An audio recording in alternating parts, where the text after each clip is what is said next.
Hey guys, so today we are here to film my Sephora wishlist video. So if you don't know, the Sephora sale is happening at the end of October, early November, depending on when, like what level of VIB you are. I will put all the dates in the description box down below because I don't know them off the top of my head, but I know that for VIB Rouge, it starts October 30th. So I thought I would do some Sephora wishlist videos. So I will be doing a Sephora buying guide, which kind of outlines all of my favorite products that I think you should purchase during the sale, but this is more along the lines of if I had unlimited money, this is the stuff that I would want to buy from the Sephora sale. So a couple months ago, there was a tag going around that was like, if I had $1,000, this is what I would buy from Sephora. And this is kind of along the same lines of that, except that when I math it out before tax, this is about $1,500 for the products from Sephora. So these are my dream products, I guess. Before I get into this video, subscribe to my channel every Tuesday and Thursday, and you should stick around because there will be a Sephora haul coming, I tell you that. So let's just get into it. I'm gonna start with makeup and then do skincare. I'm kind of gonna go, I have it like listed in like order of primer, foundation, concealer, etc.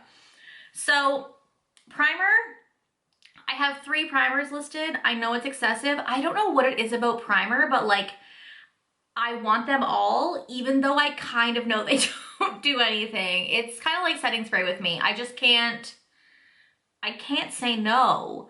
So the first primer is the Hourglass number 28 primer serum. So this isn't the Hourglass Mineral Veil primer that a lot of people like. This is the serum primer because I have dry skin. I just feel like this would be so much better for my skin. However, it's $86 and that feels like a lot for me for a primer. Hourglass in general is a pretty pricey brand, so I probably will never purchase this primer, but I dream of her. And another super expensive primer is the Lila B Aglow Priming Oil. I remember a couple years ago, Jaclyn Hill used to rave about Lila B. So there's a couple Lila B products on here, and I lust after them. I think about them all the time and like the glowy, beautiful skin it used to give her and how perfect they are. But this primer is $90. How are you more expensive than Hourglass? How does that happen? I don't know, but it is. So yeah, $90 feels like a lot, which is why I'll probably never buy it, but it's on the wish list. Also, the Tatcha Liquid Silk Canvas. The actual silk canvas honestly does nothing for me. Like when I think about it, like I don't dream of it. But the liquid silk canvas, I kind of want it. Like the regular silk canvas, I just don't really like the texture of it. Like I have the e.l.f. dupe and I don't really love I don't like the texture of it. I don't know what to tell you. But the liquid one, I kind of want it. But this is $68, which like honestly sounds reasonable compared to the other 2 I want. But I am the kind of person that buys too many primers. I don't think any of them do much. I have a problem. For foundations, there's only 2 foundations that I put on this list. The first is the Rare Beauty Liquid Touch Weightless Foundation, which is only $38. By the way, these are all Canadian prices. I live in Canada, so they're all probably much cheaper in the States, but Canadian dollar is trash. I don't know what you want from me. So the Rare Beauty foundation, it just like got so, like all of the reviews, I had no interest in it. And then everyone did their Rare Beauty reviews and I was like, do I need this? Because I feel like I need it. It just looks like a really nice, lightweight, but still like medium coverage foundation, which is kind of what I'm into lately. Like now that we're in quarantine, now that we're going on 8 months of quarantine, like I don't really wear makeup all that often, and when I do, I don't want to wear something super full coverage or heavy because I will eventually have to put a mask over top of it anyways. So it's kind of like,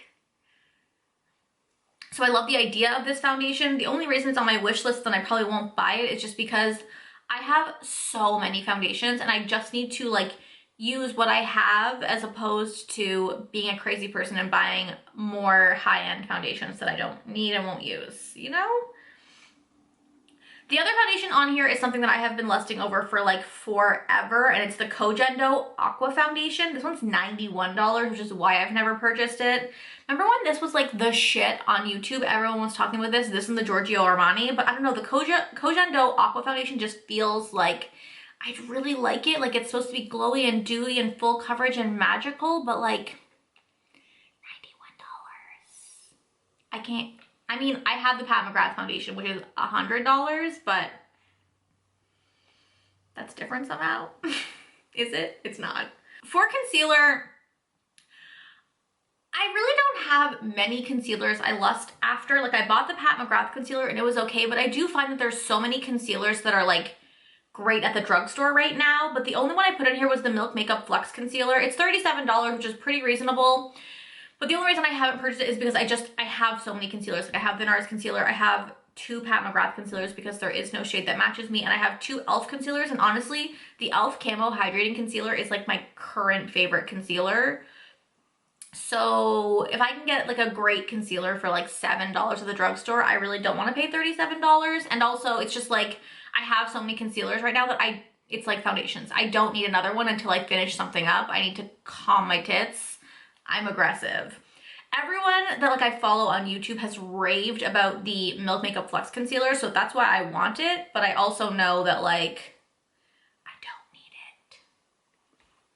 So I guess the last like face product would be setting sprays, and this is where I get out of control. I mean, not really, but like I'm currently sitting on my desk next to me, I have Max Fix Plus, I have Urban Decay 24/7, and I have, Urban Decay All Nighter, and I have Cover FX Dewy Setting Spray, and then in my makeup vanity as like backups, I have the Fenty You or whatever the dewy one is, and I have the Catrice Dewy Glow Setting Spray. So I am not allowed to buy any more setting sprays because I have a problem. But the new, again, the new Rare Beauty Always an Optimist Setting Spray. First of all, that mister looks beautiful. It's only $32, so not super pricey, but like, again, I can't buy another setting spray. And then the expensive one I lust over is the Lila Bee Aglow Hydrating Setting Face Mist, which is $64. I mean, compared to the $90 foundation, that's not bad, but like, here's my thing with setting sprays is this. I love them.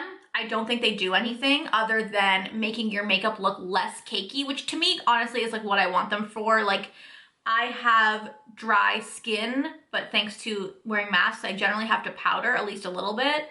So I want something that will take the cakiness down. Do I think they make your makeup last longer? Not really, if I'm being honest. I just don't. I don't know what it is, but like, I just don't think they make my makeup last that much longer. So like, I don't want to spend $64 on one because I truly do believe there are drugstore ones that are just as good. Like the Catrice Glowy one is amazing. There are some high-end ones that I will purchase here and there, but like $64, get fucked. I also really want the new Milk Hydro Grip setting spray because I have the primer and I do love that primer.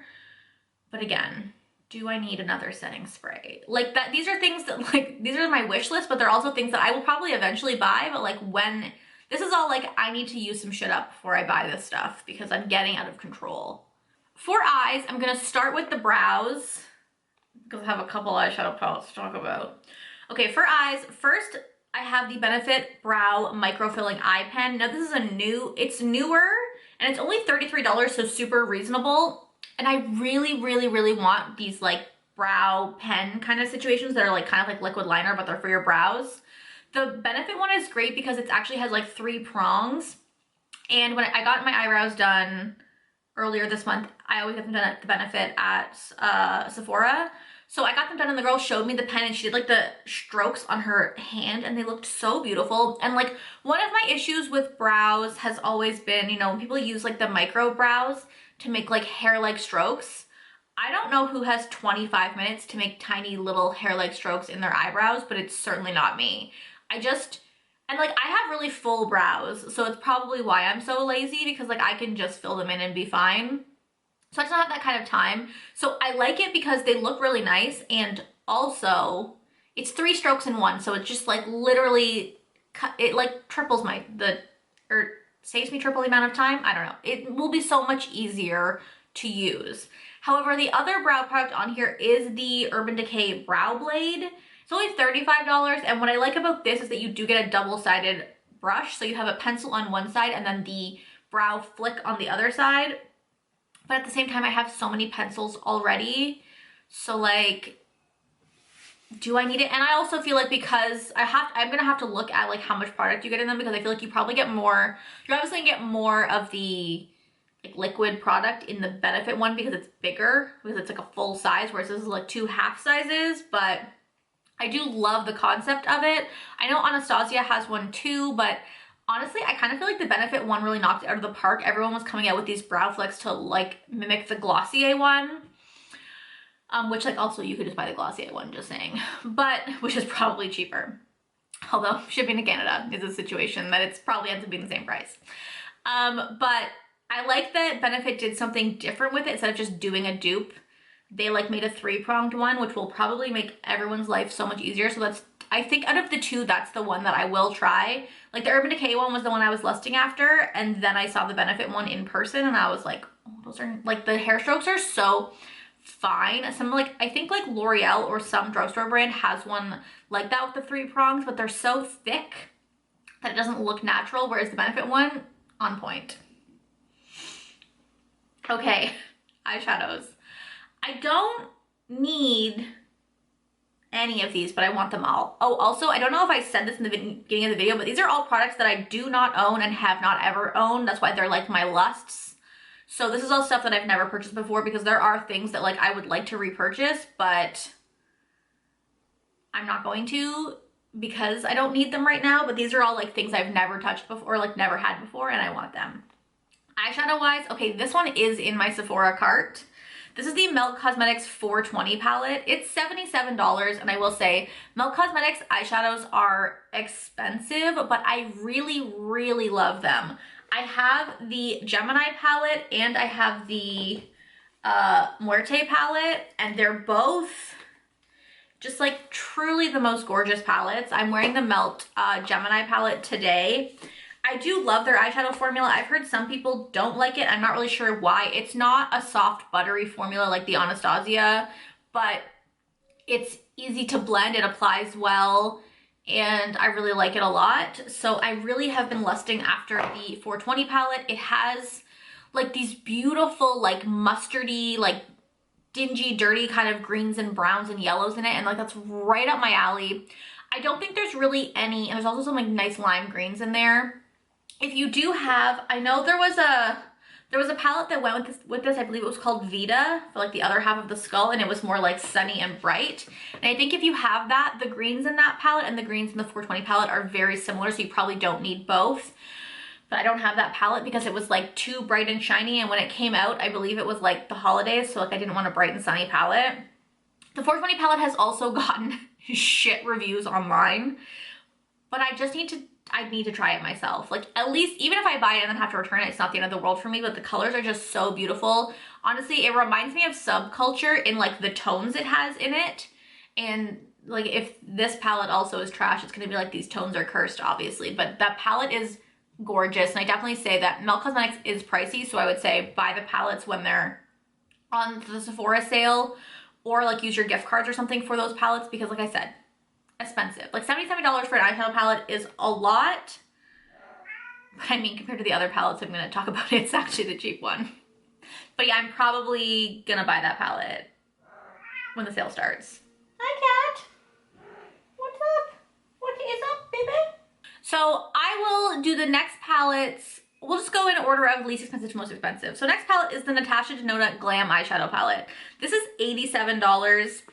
For me with this palette, it's the tones. Like it's very much like a cool toned palette, which if you're new here, I fucking love cool toned palettes. However, now that ColourPop just came out with the Stone Cold Fox palette, I honestly, ma'am. Now that ColourPop came out with the Stone Cold Fox palette, I honestly feel like that's probably your better bet. Ooh. And the Stone Cold Fox palette is way cheaper. When I'm filming this, ColourPop is having a 25% off sale. And I also heard that this palette, when you get it in person, the shimmers don't perform the way they do in swatches, and they're just kind of a little bit lackluster.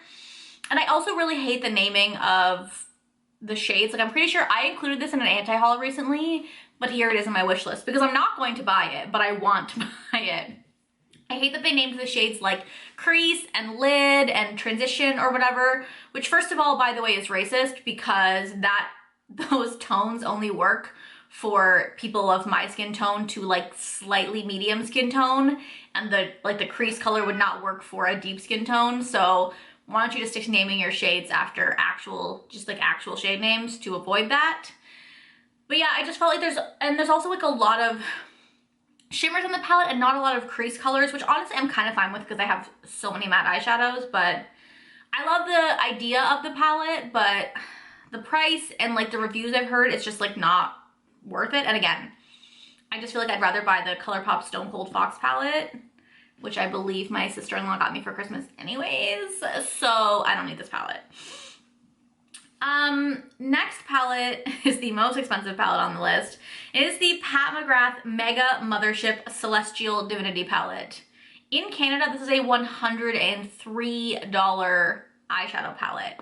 Now, I will say, I prefer a palette like this to her other palettes because her other palettes have like huge eyeshadow pans, and like, let me just come out and say it, I don't like huge eyeshadow pans. No one is ever going to use up those eyeshadows, like ever. I prefer palettes like the ColourPop palettes that come with these like tiny little pans, because the odds of me hitting pan on a palette like this are so slim that like it's unnecessary to have those like huge Makeup Forever style eyeshadow palettes or eyeshadow pan sizes. I much prefer a palette like this, which is cheaper and has less product in each pan, but you're getting more eyeshadows. Like, I would rather get more eyeshadows with less product than less eyeshadows but more of each eyeshadow. And honestly, none of the Mothership palettes have spoken to me. Like, for a palette, like most of the shades have to be something that I really love or is usable for me, and none of the Mothership palettes have done that for me. And for a palette that's that expensive, I believe they're $165 in Canada. For that price point, like, I would have to use every single shade in there, and I just won't. This palette though is beautiful, and I would probably use most of the shades. I mean, it is a mostly shimmer palette, which I honestly don't mind, but $103, like, I just can't do it. I just can't. And I also heard that these like aren't the same formula as like her original palettes, and it's just like, can brands stop doing that? Stop making cheaper alternatives just to capitalize off of your brand name. Thanks. And I guess the last makeup category is lipstick, and the only thing in here I have are the Pat McGrath Labs lipsticks. They're $50 each, which is fucking wild. I literally wrote down the shades Christy, Peep Show, Venus and Furs, and 1995 as shades that I want. They have the little mini sets on sale on Sephora right now for like $16 for 3 minis. So I have one of those sets in my cart. We'll see if they're still on sale when the sale starts, but I love lipstick, but like when it comes to high-end lipstick, I used to be really into high-end lipstick. I used to buy them all the time. Like, I have Anastasia liquid lipsticks, I have Kat Von D liquid lipsticks, I have NARS, remember those when those NARS Audacious lipsticks came out? I have 2 of those. I have some Makeup Forever lipsticks. Like, I have lots of MAC. But when it comes to lipstick, I just feel like for me, it's really about color and formula. And like, there are like the Maybelline lipsticks are the bomb. The e.l.f. Cosmetics lipsticks are the bomb. There's so many good drugstore like bullet lipsticks that are amazing, that spending $50 on a fucking bullet lipstick is just wild to me. I'm sure they're a beautiful formula and I'm sure they're great colors, but they can't be that much better than what I can buy for $10 at the drugstore. I'm just gonna be honest with you. Okay, and our last category is skincare, and I just kind of bunched it all together. I don't really like lust after skincare. Like, there's some things that I'm like, ooh, that would be nice, but at the same time, like, I'm not here to spend $100 on Drunk Elephant. Especially because I actually just placed an order from Yes Style for a bunch of Korean skincare, because I do want to add to my skincare routine. And like, I just think that like Sephora level skincare, you're paying so much for the brand name and the packaging that like, I don't know if it's worth it. There's tons of dupes out there. So there's these things that I want, but I don't know if I will ever purchase them. The first thing, I have three moisturizers listed because of your girl's dry ass bitch. The Tatcha Dewy Skin Cream. It's $89 fucking dollars, and here's the thing with this. I don't think it's that moisturizing. First of all, I don't like pot concealers for the morning. Like, I don't want to have to like scoop out a concealer and put it all over my, or a moisturizer, put it all over my face in the morning. I don't know what that is. I just like a pump or like a squeeze bottle in the morning. Maybe I'm weird, but for me, like the night creams are in pots. Am I crazy? I might be crazy. And I just don't think that it's a super moisturizing concealer. And because it's, why do I keep calling it a concealer? Moisturizer. Because it's a dewy skin cream, I think you're supposed to use it before makeup, but like there's just, I have so many like hydrating primers or glowy primers that I could just use instead. So I just don't think I would ever spend $86 on, or sorry, 89 Canadian dollars plus tax on a moisturizer. The next moisturizer, on a moisturizer especially that isn't going to be moisturizing. Like for me, I have dry skin. The moisturizers need to be like moisturizing. The next one is the Pharmacy Honey Halo Ultra Hydrating Ceramide Moisturizer. Now, I'm going to tell you I don't know anything about ceramides, but I know they're good for your skin. And I know that in the past I have had a sample of the Dr. Jart ceramide like toner. It's like toner or like a serum. You can use it for either, and it was super moisturizing to my skin. So this one I do have in my cart. It's $59, so like not super expensive. And for me, in the winter, I'm willing to pay money for a moisturizer that will keep my skin hydrated because I live in Canada. We have brutal winters. It's gonna be fucking cold, and I'm gonna need a really heavy duty moisturizer because like our winters last till like March. So I am considering purchasing this one because it does look super hydrating. And I have the Pharmacy, I can't remember what it's called, like the Glow Serum. It has like I think AHA in it or lactic acid in it. And it's like it's super intense. I only use it every other night because of how intense it is, but it does make my skin feel super soft. So like I'm like together. So like that has kind of given me like a good view of Pharmacy. So I'd be interested in trying this moisturizer. And I won't lie to you, $59 is expensive because the moisturizer I'm using right now is the Sephora Night Cream, and the Sephora Night Cream is like $20, but I kind of want to try it. Every once in a while, I like to spice it up and give myself a moisturizer, you know? And the last one is the Ole Henriksen Goodnight Glow Retinol Sleeping Cream. Now this is has like an alternative to retinol in it, and it's $71. And I had a sample size of this before, a deluxe sample, and I used it, and I really did like it. But I'm also kind of, I'm concerned about using too many like very active ingredients in my skincare. I'm not knowledgeable about skincare, let me just tell you that. So like, and I don't know what you can and can't use with retinols and how that would apply to also using like a retinol alternative. So like that sketches me out. And also like it made my skin smooth, but it wasn't super hydrating. So it's not something I would want to purchase in the winter, and like $71. But I will say, if you have normal to oily skin, you might want to check that out, or if you're sensitive to retinol, because it didn't have any of the negative effects that retinol has where like your skin can be kind of peely, but it did really smooth out my skin and made it baby soft. So like it's one of those things that like I'm like, do I want it? I kind of want it. I don't know. Next we have the Fresh Kombucha Antioxidant Facial Treatment Essence from Fresh. I said Fresh already. It's $88, and the thing is, essences were really kind of like appropriated by big brands in the States from Korean culture. Like Korea is where, and Asia is where essences became popular. So like I said, I made an order from Yes Style, and I purchased 2 essences from Korean beauty brands. So there's just no way I'm gonna pay $88 for an essence, because again, I'm paying for the brand name and not the products. I feel like you can get just as good essences for like $30 to $40 range from Korean beauty brands, so I would rather do that. But this one does look nice. And like, you know, they just threw the word kombucha in there to make you, to like capitalize on the kombucha hype. I see you, Fresh. And then I don't have anything else except for eye creams on here, because like when it comes to like serums and oils and stuff, I'm pretty like, again, I'm not super knowledgeable. And when it comes to oils, I really just use the ordinary oils because they're so cheap that like I can't say no to them.